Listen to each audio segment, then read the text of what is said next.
Hey YouTube, John Beckman here. Really tired, but oh well.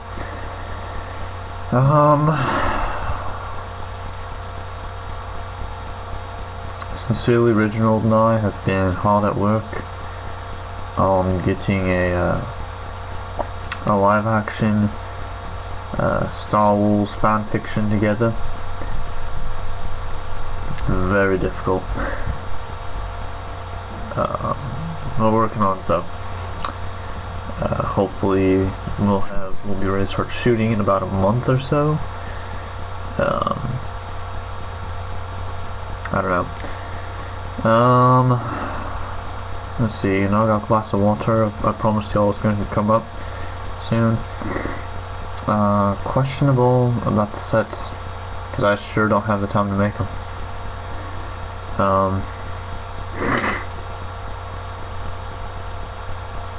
Yeah, I mean, I don't have time.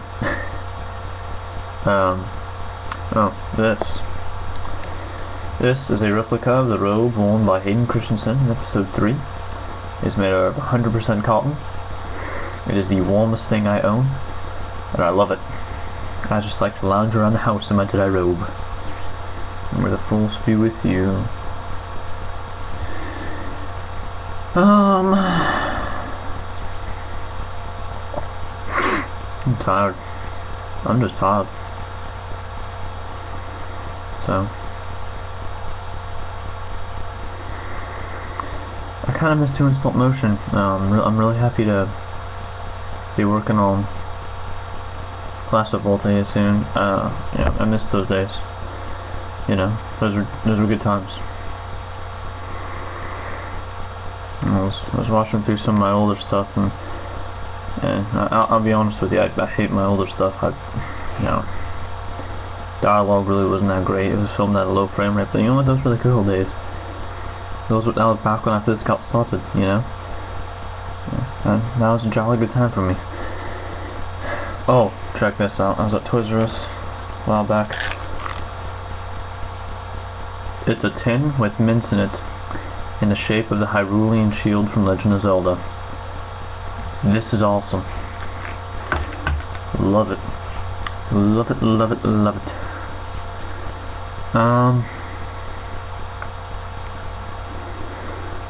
That's really all I got for you right now. Like, seriously, nothing's been going on lately.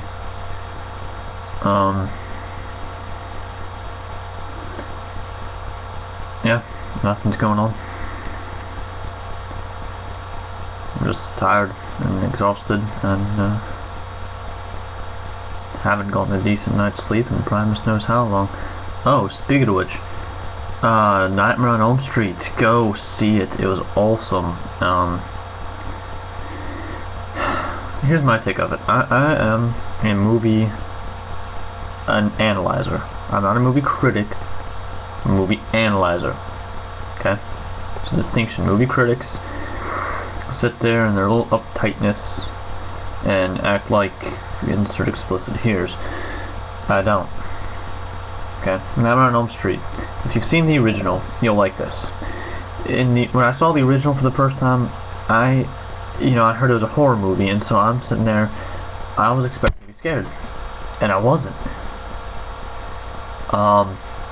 And you know, back then, movies, you really didn't need to know a whole lot of backstory in order to enjoy a film, because back then nobody really did that, you know? But movies have evolved, and thanks in part to Mr. George Lucas, to a point now where we need backstory. And they really give you more backstory with Freddy Krueger. They gave Freddy Krueger a more credible backstory than just, oh, well, he was a child killer. No, they go more in depth. They better explain why he's targeting these specific kids. And it was definitely scarier. I personally enjoyed it more than the old one. Don't get me wrong, the old one is still good. You know, it's a classic. It's just I thought this new one was better in terms of plot, in terms of acting. I really can't hold it to this, but in terms of graphics, you can't hold graphics against something. You know, you work with what you got back then. Now, something like Clash of Titans, the original Clash of Titans had no excuse, no excuse. That was awful by 1981 standards. That was awful back then. It's even more awful now. Nightmare on Elm Street back then was good. Now, semi-corny-ish. But the new one was, props to Jackie Earle Haley. Did a really nice job playing Freddy Krueger. I don't know. I enjoyed it. I'm gonna go see Iron Man 2 tonight. Let you all know what I think about that later. But yeah, definitely go see Nightmare on Elm Street. I was enjoyed. I enjoyed it, I mean, but wow, can't talk today. Except I made the idiot mistake of seeing it at 11 o'clock at night. I get scared pretty easily. So, yeah. That's it for me for right now, man. I'll talk to y'all later. So tired.